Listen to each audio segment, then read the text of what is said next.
کٹ تھوڑا منہ دے قریب ہے.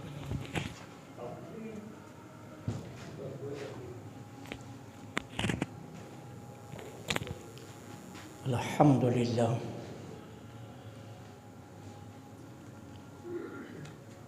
الحمدللہ وکفا والصلاة والسلام علی من لا نبی بعدہ وعلى آلہ واصحابہ الذین اوفوا عہدہ. اما بعد فاعوذ باللہ من الشیطان الرجیم. بسم اللہ الرحمن الرحیم. قل ان کنتم تحبون اللہ فاتبعونی یحببکم اللہ وَيَغْفِرْ لَكُمْ ذُنُوبَكُمْ وَاللَّهُ غَفُورٌ رَحِيمٌ. آمنت باللہ صدق اللہ العظیم وصدق رسولہ النبی الکریم الامین ونحن علی ذلک لمن الشاہدین والشاکرین والحمد للہ رب العالمین. مولا یصلی وسلم دائما ابدا علی حبیبک خیر الخلق کلہم فإن من جودک الدنیا وضرتها ومن علومک علم اللوح والقلم. مولا یصلی وسلم دائما ابدا علی حبیبک خیر الخلق کلہم. ثم الرضا عن ابی بکر وعن عمر وعن علی وعن عثمان ذی الکرم. مولا یصلی وسلم دائما ابدا علی حبیبک خیر الخلق کلہم. رضیت باللہ ربا وبالاسلام دینا وبمحمد صلی اللہ علیہ وآلہ وسلم نبیا ورسولا. بلغ العلا بکمالہ کشف الدجا بجمالہ حسنت جمیع خصالہ. صلوا علیہ وآلہ واصحابہ وسلموا تسلیما کثیرا کثیرا کثیرا. تمام تعریفوں اور توصیفات کی مستحق ہے وہ ذات جو اس کائنات کا خالق بھی ہے اور معبود حقیقی بھی، جس کی شان وحدہ لا شریک ہے. اس کی تخلیقات میں کوئی اس کا شریک نہیں ہے.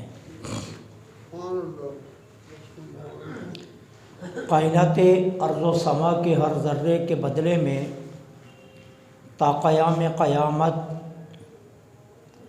بغیر کسی وقفے کے لمحہ بے لمحہ اربوں خربوں کے حساب سے درود و سلام آقا انعامدار مدنی تاجدار فخر دو عالم امام الانبیاء خاتم المرسلین سرکار مدینہ راحت قلب و سینہ صلی اللہ علیہ وآلہ وسلم کی ذات پر درود و سلام کہ جن کے صدقے میں اللہ جل سبحانہ و تعالی ہمارے اوپر ہمیشہ مہربان رہتا ہے.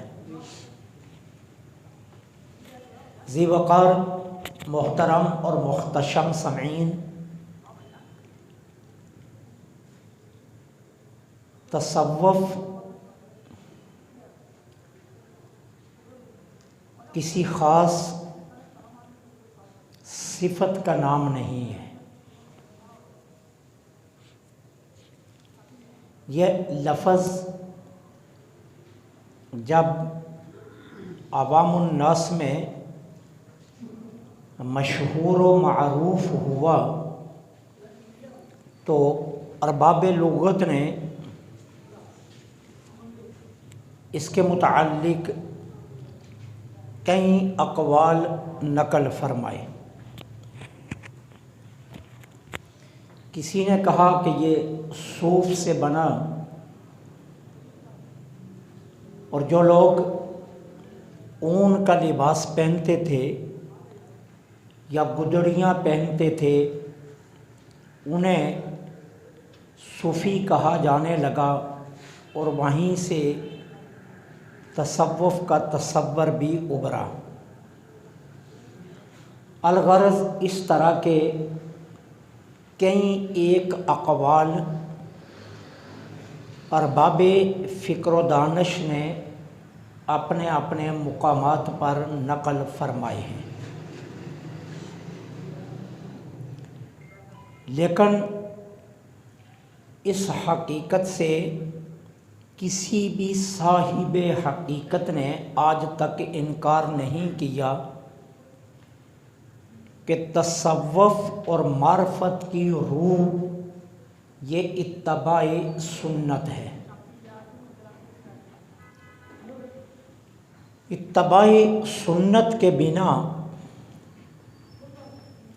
نہ اللہ جل سبحانہ و تعالی کی معرفت نصیب ہوتی ہے، اور نہ عبادات کی لذت، چاشنی، حلاوت اور مٹھاس نصیب ہوتی ہے۔ لہذا صاحبان تصوف وہی لوگ گنے جائیں گے، وہی ٹھہریں گے کہ جنہوں نے اپنی زندگی میں کامل اتباع سنت کی ہوگی۔ اتباع سنت سے بال برابر انحراف یہ انسان کو معرفت کی تمام لذتوں سے محروم کر دیتا ہے۔ قرآن کریم میں اللہ جل سبحانہ و تعالی نے اس حقیقت کو کچھ یوں بیان فرمایا، قل محبوب آپ فرما دو، ان کنتم تحبون اللہ، کہ اگر تم اللہ سے محبت کرنا چاہتے ہو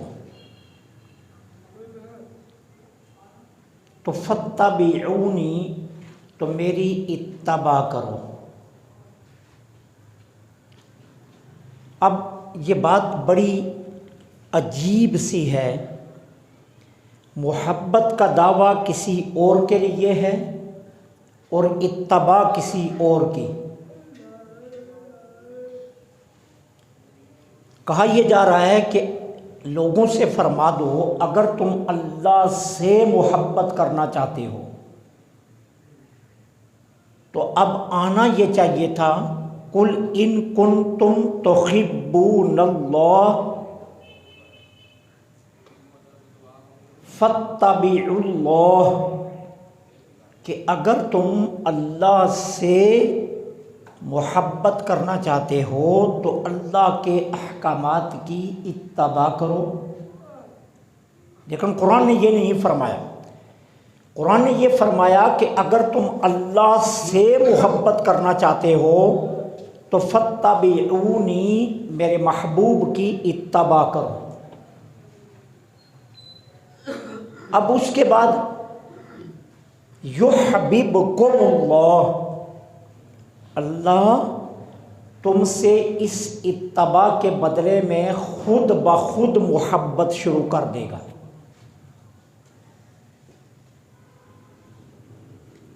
اب اگر آپ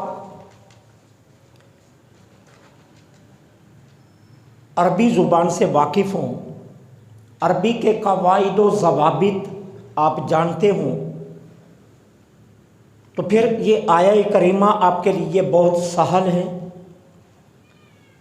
اور زبان سے ناآشنائی آپ کے لیے معاملے کو مشکل تو کر دے گی، لیکن میں آپ کو اس کو بالکل آسان کر کے سمجھا دیتا ہوں۔ ایک شخص ایک کام کو مشروط کر دیتا ہے. مثال کے طور پر ایک بھائی اپنے دوسرے بھائی سے کہتا ہے اگر میں ماموں کے گھر جاؤں تو میں اپنے حصے کا سارا پلاٹ تجھے دے دوں گا. وہ زندگی بھر ماموں کے گھر نہیں گیا تو پلاٹ اس کی ملکیت رہے گا، لیکن اگر وہ ماموں کے گھر چلا گیا تو اسے پلاٹ دینا لازم ہو جائے گا. اس کو عربی قواعد و ضوابط میں کہتے ہیں شرط اور جزا، کہ جب ایک شرط پائی جائے گی تو جزا خود بخود پائی جائے گی. جزا شرط کے بغیر نہیں اور شرط جزا کے بغیر نہیں، یہ دونوں ایک دوسرے کے لیے لازم اور ملزوم ہیں. اب اللہ تعالیٰ فرما رہا قرآن میں اگر مجھ سے محبت کرنا چاہتے ہو، یہ ہے جزا. شرط کیا رکھی؟ فَاتَّبِعُونِی، میرے محبوب کی اتباع کرو. جب تم محبوب کی اتباع کرو گے تو کیا ہوگا؟ خود بخود تمہیں اللہ کی محبت نصیب ہو جائے گی. اب معلوم یہ ہوا کہ تصوف اور معرفت کی روح یہ اتباع سنت ہے. اگر کوئی شخص سنت کا تارک ہے، سنت سے غافل ہے، اتباع سنت سے اس کا کوئی تعلق نہیں ہے، وہ اتباع سنت کے خلاف چلتا ہے اور سنت کے بغیر اس کی زندگی گزر رہی ہے، اور وہ دعویٰ کرتا ہے کہ مجھے اللہ کی معرفت حاصل ہے، میں صاحب تصوف ہوں، تو وہ سراسر غلط بیانی اور جھوٹ بول رہا ہے. یہ لازم ہے اتباع سنت معرفت الہی کے لیے، اور اللہ کی معرفت حضور کی اتباع کے بغیر مل ہی نہیں سکتی. اب اس حقیقت کو ایک اور دوسرے رخ سے سمجھیے. کائنات کی ہر چیز اللہ کے ایک ہونے پر دلیل ہے. ذرے بتا رہے ہیں اللہ ایک ہے، نظام شمس و قمر بتا رہا ہے اللہ ایک ہے، لیل و نہار کی گردش بتا رہی ہے اللہ ایک ہے، لہلاتے کھیت اور بنجر زمین بتا رہی ہے اللہ ایک ہے، اگتے پھول اور لٹکتے پھل بتا رہے ہیں کہ اللہ ایک ہے، خاموش جانور اور چہچاتے پرندے بتا رہے ہیں اللہ ایک ہے.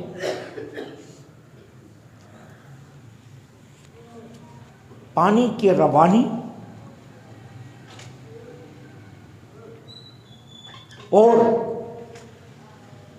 زمین کا نظام یہ بتا رہا ہے اللہ ایک ہے. لیکن آپ ذروں کی ایک مٹھی اٹھائیں تو اس سے پوچھئے اللہ ایک ہے تو ذرے نہیں بولیں گے. گلاب کا پھول توڑیے اور اس سے سوال کیجئے اللہ ایک ہے تو پھول آگے سے نہیں بولے گا. کسی پرندے کو پکڑیے جو نغمہ سرا ہے، چہچا بھی رہا ہے، لیکن آپ اس کے کان میں کہیں کہ اللہ ایک ہے، وہ آپ کو جواب نہیں دے گا. کسی کنکر کو اٹھا کر پوچھئے اللہ ایک ہے، وہ جواب نہیں دے گا کہ اللہ ایک. حالانکہ یہ ساری چیزیں اللہ کے ایک ہونے پر گواہ ہیں، لیکن اگر یہی چیزیں آپ اٹھا کر اللہ کی سب سے بڑی گواہی کے ہاتھ میں دے دیں تو یہ ساری چیزیں بولنا شروع ہو جائیں گی. گھاس کا تنکا توڑیے اور میرے آقا کی مٹھی میں دے دیجئے، تو یہی تنکا بات کرنے شروع کر دے گا، یہی کنکر اٹھائیے اور حضور کی مٹھی میں دے دیجئے تو یہی کنکر اللہ کے ایک ہونے کی گواہی دے گا، یہی پرندہ پکڑ کر سرکار دو عالم کے دشت مبارک پر رکھیے تو یہی پرندہ اللہ کے ایک ہونے کی گواہی دے گا۔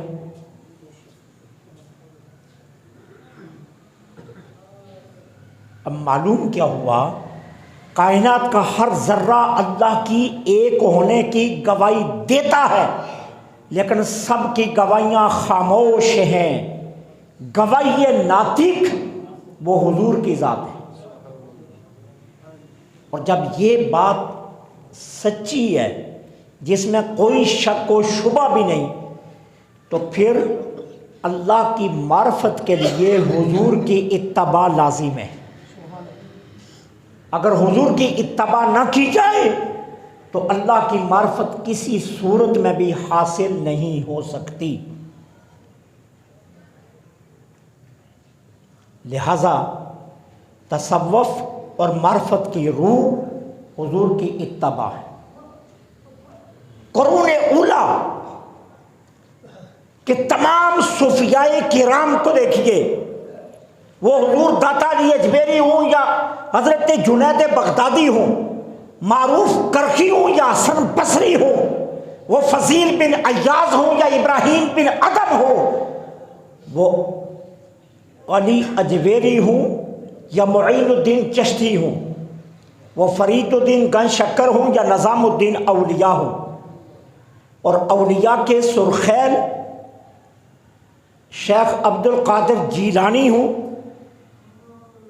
یا عارفوں کے بادشاہ سلطان العارفین ہوں، ان سبھی کی زندگی کا اگر مطالعہ کریں آپ تو آپ کو پتہ چلے گا انہوں نے اپنی ساری زندگیاں اتباع رسول میں گزاری ہیں،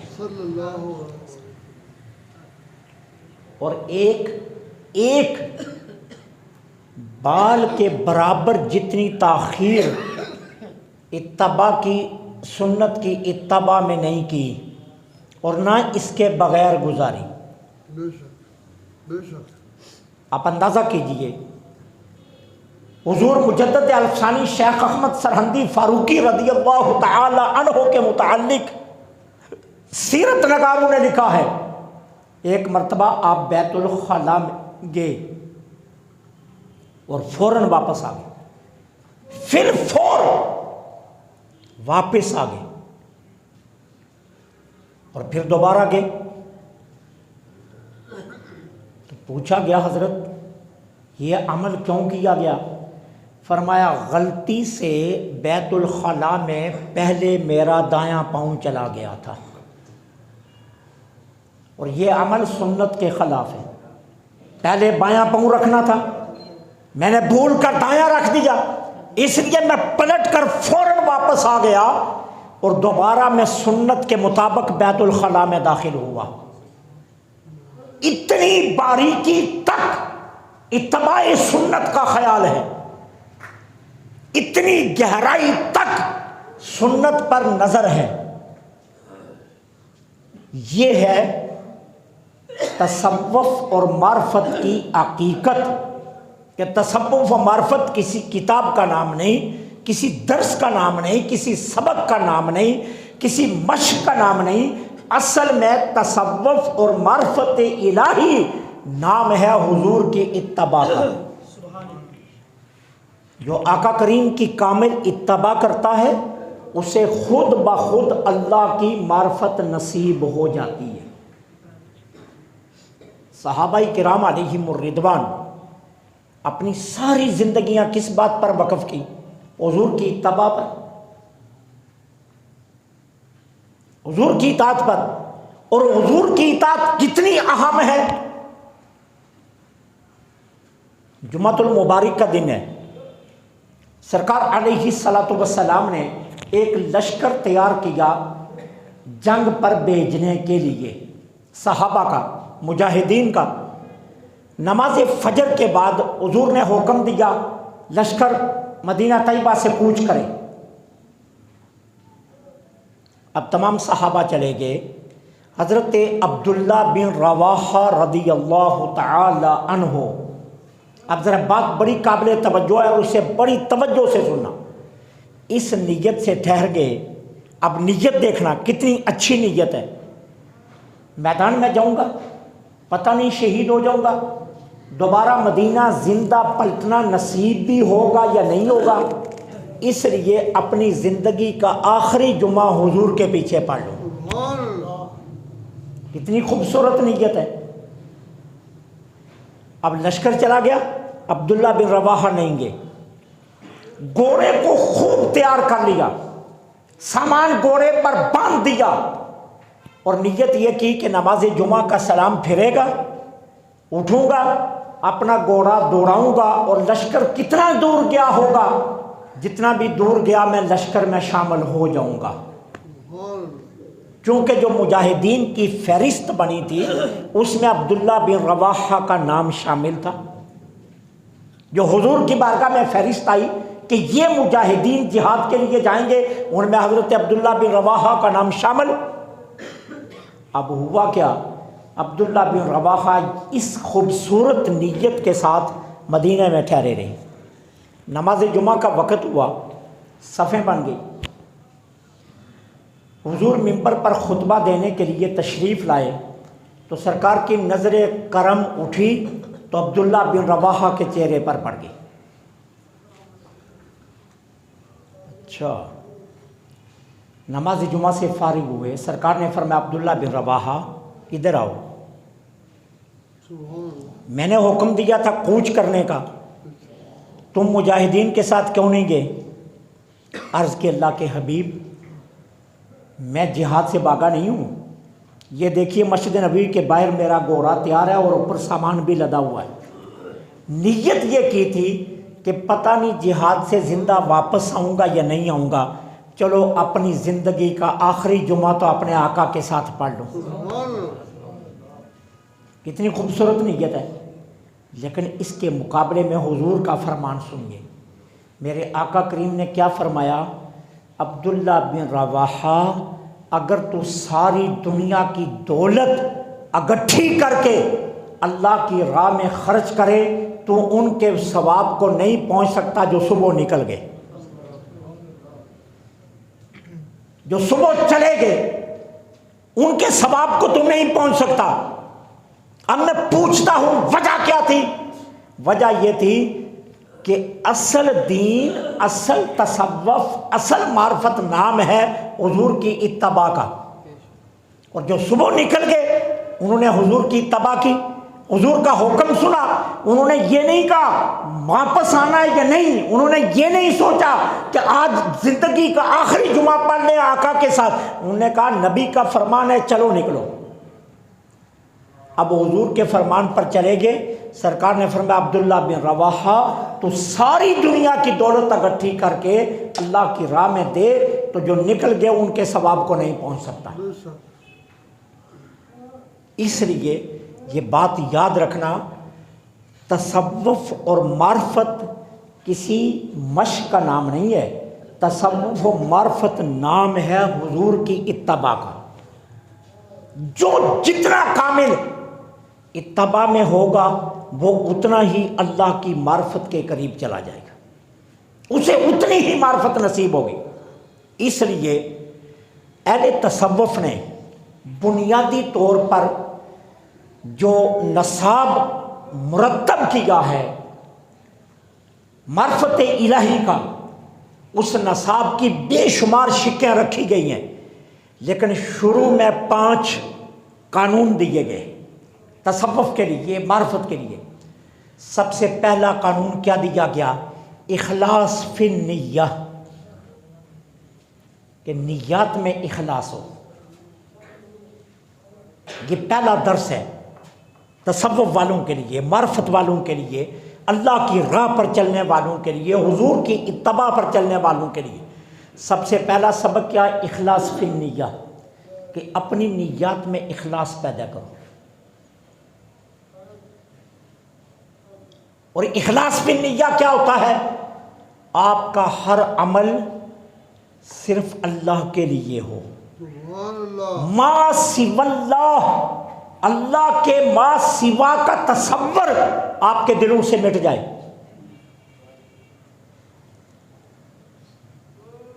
یہ ہے اخلاص فی النیہ کہ معرفت کا پہلا درس ہے اپنی نیات میں اخلاص پیدا کرو. صدقہ دینا ہے تو نیت میں اخلاص ہو، نماز پڑھنی ہے تو نیت میں اخلاص ہو، حج کرنے جانا ہے تو نیت میں اخلاص ہو، عمرہ کرنے جانا ہے تو نیت میں اخلاص ہو، قرآن پڑھ رہے ہیں تو نیت میں اخلاص ہو، قربانی دے رہے ہیں تو نیت میں اخلاص ہو.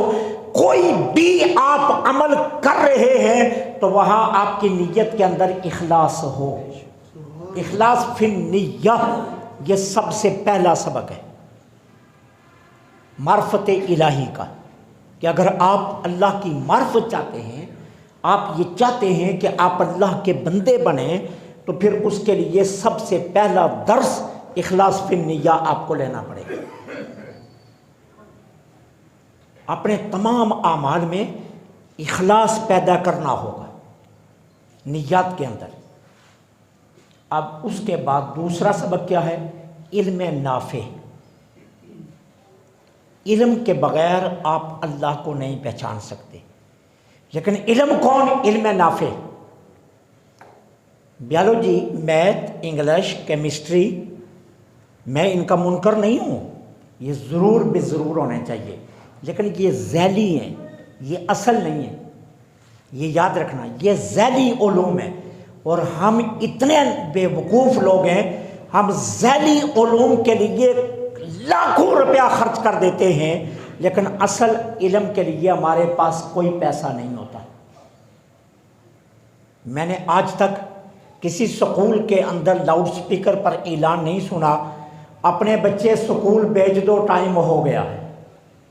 میں نے آج تک نہیں سنا. کسی یونیورسٹی میں اعلان میں نے نہیں سنا، کالج کا اعلان میں نے نہیں سنا، جبکہ تمام مساجد میں صبح اعلان ہوتا ہے کہ بچوں کی تعلیم کا ٹائم ہو گیا، اپنے بچوں کو اٹھا کر مسجدوں میں بھیج دو. علم نافع کون سا ہے؟ قرآن اور حدیث کا علم. باقی تمام ذیلی علوم ہیں.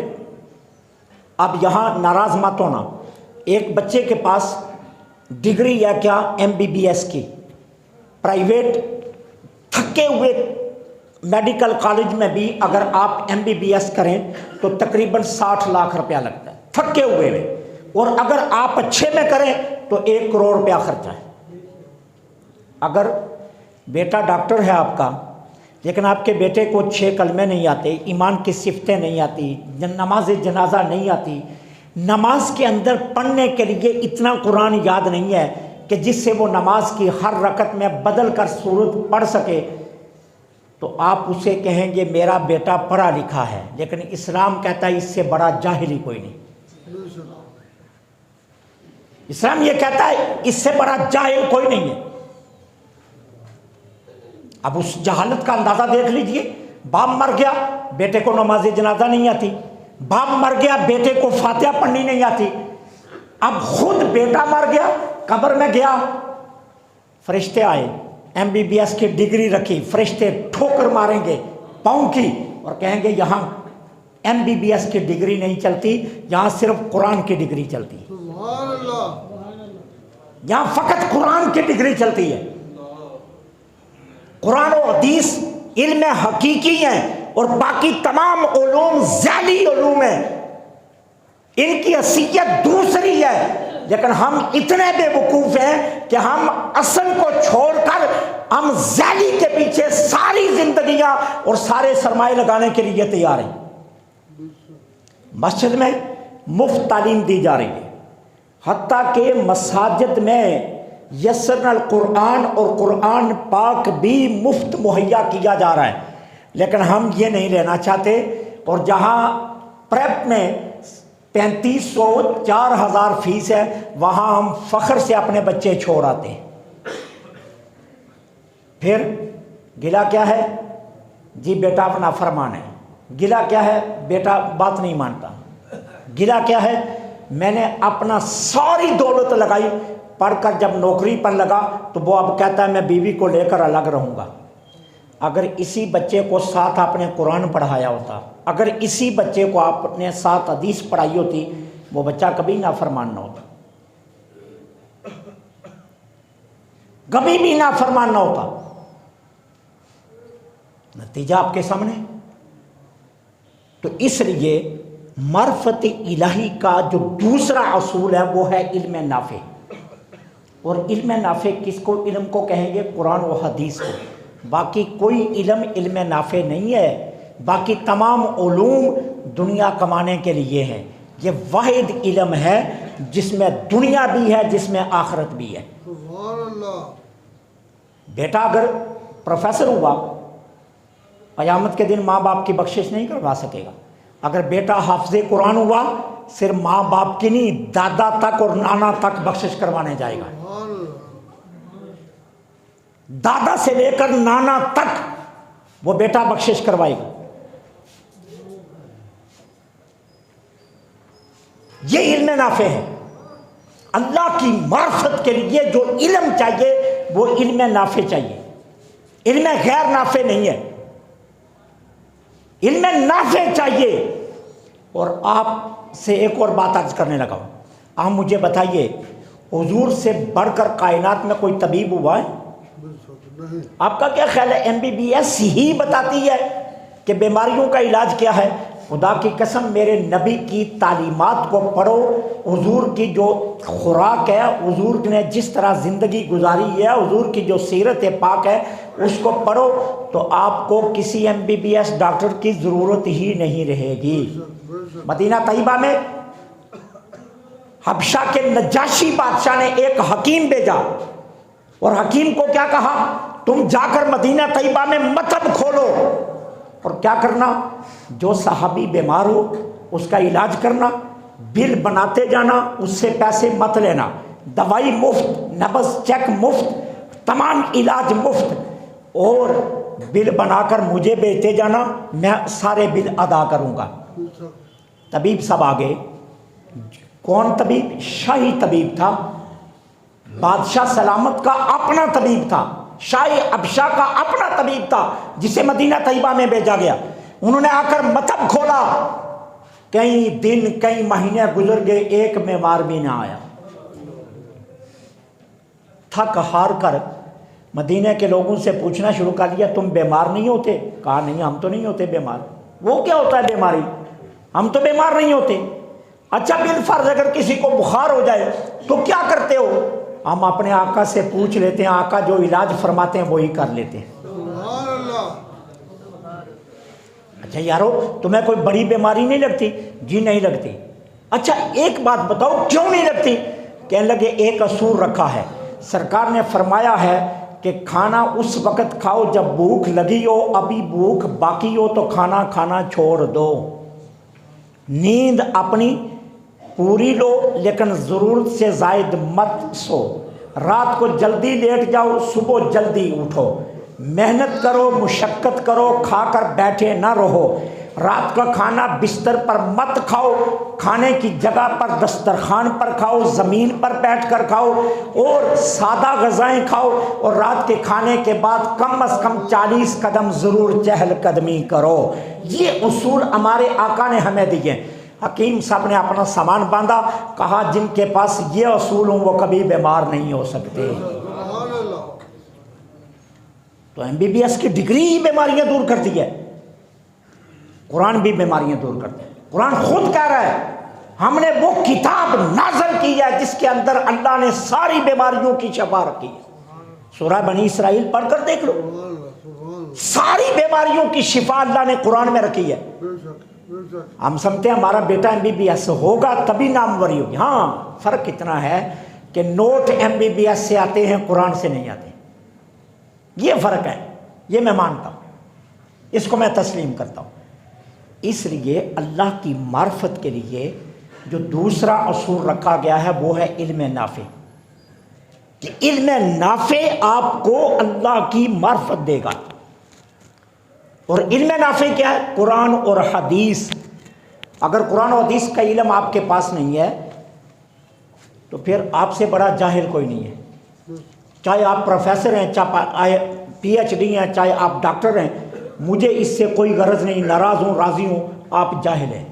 اور یہ میں نہیں کہہ رہا, یہ قرآن اور سنت اور اسلام کہہ رہا ہے کہ آپ سے بڑا جاہل کوئی نہیں ہے. ساری زندگی قل ہو اللہ سے نمازیں پڑھنا, یہ کون سا کمال ہے یار؟ مجھے بتائیے تو صحیح نا, بحیثیت مسلمان ساری زندگی قل ہو اللہ سے نمازیں پڑھنا یہ بھی کوئی انسانیت ہے کہ ایک قل ہو اللہ یاد کر لی, ساری زندگی اسی قل ہو اللہ پر گزارا کر لیا؟ بحیثیت مسلمان ہمیں اتنا تو قرآن یاد ہونا چاہیے نا کہ ہم ہر رکعت میں صورت بدل کر نماز پڑھ سکیں. اور اگر اتنا قرآن بھی نہیں آتا تو پھر افسوس ہے نا کہ ہم اپنی اصل کتاب چھوڑ کر نقلی کتابیں ساری یاد کر کے بیٹھیں. بچہ جب اتنا ہوتا ہے تو فخر سے لے آتے ہیں. ہمارے بیٹے سے ABC سن لیں جی, یہ انگلش میں گنتی سناتا ہے 1 2 3 4 5 6, سنے نہیں اس سے؟ اچھا, A for apple, B for boy. میں کہتا ہوں نہیں, یہ جہالت ہے, یہ جہالت ہے. بیٹے کو سب سے پہلا سبق میرے نبی نے کیا فرمایا؟ من کان اول کلامہ لا الہ الا اللہ و آخر کلامہ لا الہ الا اللہ دخل الجنہ. جس نے دنیا میں زبان چلتے ہی سب سے پہلا کلمہ لا الہ الا اللہ بولا, دنیا سے جانے لگا, زبان بند ہونے سے پہلے لا الہ الا اللہ بولا, دخل الجنہ, اللہ اسے ضرور جنت میں بھیجے گا. یہ ہے اصل علم, یہ اصل علم ہے. وہ جو آپ بڑے فخر سے کہتے ہیں AB سنیں 1 2 3 سنیں, یہ 1 2 3 ABC کوئی کام نہیں دے گی. اصل علم نافع یہ ہے, اللہ کی معرفت کا علم یہ ہے, اللہ کی پہچان کا علم یہ ہے. پروفیسر صاحب سے پوچھئے اللہ ایک ہے, اس پر کوئی دلیلیں دیں, تو پروفیسر صاحب یہی کہیں گے نا, وہ جی بڑی دلیلیں, یہ دیکھیے نا سورج ایک ہی روز چڑھتا ہے بدلتا نہیں ہے, چاند ایک ہی روز چڑھتا ہے بدلتا نہیں ہے. لیکن اگر آپ کے پاس قرآن کا علم ہے تو آپ ایک دلیل نہیں, آپ سارا قرآن پڑھتے جائیں گے, ہر آیت میرے اللہ کے ایک ہونے پر دلیل ہے. علم نافع اللہ کی معرفت کے لیے لازم ہے. اور علم نافع کون سا علم ہے؟ قرآن و سنت کا علم. صحابہ نے یہی علم پڑھا تھا, اس لیے وہ سب اللہ کو جانتے تھے. جاننے کی وجہ سے اب جانیں قربان کرنی بھی کتنی آسان تھی. اپنی جان تو دور کی بات تھی, اللہ کے دین کو جب ضرورت پڑتی اپنے بچے بھی ساتھ میدان میں لے کر جایا کرتے تھے کہ اگر اللہ یہ قبول کر لے تو یہ سودا کتنا سستا ہے. اپنی جان تو دینی ہی ہے میں نے, لیکن اپنی اولادیں بھی ساتھ لے کر میدان جہاد میں جایا کرتے تھے. ارے مجھے بتائیے تو صحیح, آج کوئی مائی کا لال اپنے 2 بچوں کی لاشیں, خدا نہ کرے خدا نہ کرے خدا نہ کرے اللہ کسی ماں باپ کو یہ منظر نہ دکھائے, اسے روڈ ایکسیڈنٹ پر سڑک کے کنارے سے اپنے 2 جوان بچوں کی لاشیں اٹھانی پڑ جائیں, خدا کی قسم باپ کی کمر ٹیڑھی ہو جاتی ہے. اور برسوں کی کہانی نہیں, مہینوں میں ماں باپ ختم ہو جاتے ہیں. مجھے بتائیے تو صحیح نا, حسین کی کمر کو کس نے اتنا مضبوط رکھا تھا جس نے 71 لاشیں اٹھا کر بھی کہا مولا تو راضی تو حسین راضی. یہ کون سا علم تھا جس نے حسین کو اتنا مضبوط بنایا؟ یہ قرآن و سنت کا علم تھا. یہ تھا قرآن و سنت کا علم جس نے حسین کے لیے اتنی بڑی قربانی آسان کر دی. تو اللہ کی معرفت کے لیے علم نافع چاہیے, علم غیر نافع نہیں. اور علم نافع ہے قرآن و سنت کا علم. لہٰذا ذیلی علوم کی طرف بھاگنے والوں اپنے اصل علم کی طرف آؤ. قبر میں یہ ڈگری نہیں پوچھی جائے گی تو PhD کر کے آیا, تم MPhil ہے, B.Ed ہے, BA ہے, FA ہے, FSC ہے, ICS ہے, BCS ہے, کیا ڈگری ہے تیرے پاس؟ قبر میں صرف پوچھا جائے گا یہ بتا تیرا رب کون ہے. اور اگر تجھے زندگی میں قرآن سے محبت رہی نا تو حدیث اٹھا کر دیکھو, میرے آقا فرماتے ہیں پہلا سوال ہوگا مر ربو کا, قرآن سینے پر آ کر کھڑا ہو جائے گا. جس نے زندگی میں قرآن سے محبت کی ہوگی قرآن سینے پر کھڑا ہو جائے گا. اور کیا کہے گا؟ فرشتوں بھاگ جاؤ، اس نے ساری عمر ساری زندگی مجھ سے محبت کی، آج جب یہ غم میں ہے، آج جب یہ پریشانی میں ہے، آج جب یہ تنہائی میں ہے، آج جب سارے رشتہ دار ساتھ چھوڑ گئے، آج میں اس کا ساتھ دوں گا، میں تمہیں سوال نہیں کرنے دوں گا۔ ملائکہ جو سوال کرنے آئے وہ پریشان ہوں گے، اللہ فرمائے گا فرشتوں میری کلام سے جھگڑا مت کرنا، واپس پلٹ آؤ، آج قرآن کی شفاعت چلے گی، تمہاری بات نہیں چلے گی۔ سبحان اللہ۔ تو اللہ قرآن کی شفاعت کو قبول کر لے۔ یہ ہے علم نافع۔ اس علم حقیقی کی طرف آؤ، ذیلی علوم کے پیچھے زندگیاں تباہ کرنے والوں میں منکر نہیں ہوں، وہ بھی پڑھو، لیکن مقدم قرآن و سنت ہے۔ قرآن و سنت کے بعد یہ علم اگر پڑھو گے تو یہ تمہارے لیے سونے پر سہاگا ہوگا، اور اگر نہیں تو پھر قرآن و سنت سونا ہے، اور پھر یہ سہاگا نہیں سوا ہے، جو کہ چولہے میں لکڑی کے جلنے کے بعد اکٹھی ہوتی ہے، پھر یہ وہ سوا ہے، یہ سہاگا نہیں ہوگا، پھر یہ سوا ہے۔ یہ یاد رکھنا۔ اس لیے اللہ کی معرفت کے لیے علم نافع چاہیے۔ اللہ مجھے آپ کو عمل کی توفیق عطا فرمائے۔